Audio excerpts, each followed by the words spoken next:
Pone pirmininkė, gerbiami kolegos, komisarė, aš visiškai sutinku su autorės ponios Galo mintimis ir man atrodo, kad šiuo atveju gerbiamos komisarės pozicija yra šiek tiek per atsargi.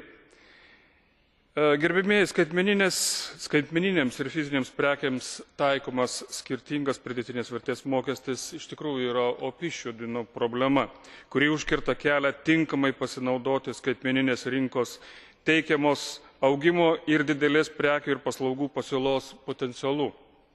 Be to yra sukuriamos diskriminacinės sąlygos, kai bendrosios rinkos privalumai teikiami tik fiziniam prekiam.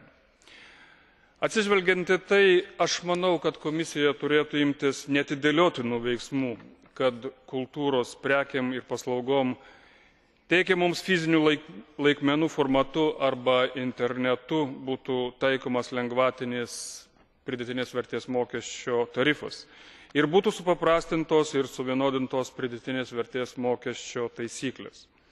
Ypatingas dėmesys turėtų būti skiriamas elektroninėms knygoms, kurioms šiuo metu yra taikomas įprastas pridėtinės vertės mokesčio tarifas, o fizinėms knygoms yra taikomas mažesnis, atitinkamai 15 ir 5%.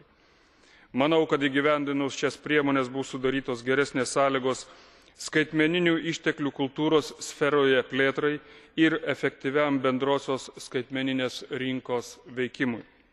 Ši rinka yra labai svarbi ir būtina plėtojant modernesnį verslą bei teikiant geresnės paslaugas bendrijos šalių piliečiams. Stipriai prisideda prie tolimesnio elektroninės prekybos, elektroninių paslaugų vystymo. Todėl būtina kuo skubiau panaikinti bendrosios skaitmeninės rinkos egzistuojančias kliūtis. Ačiū.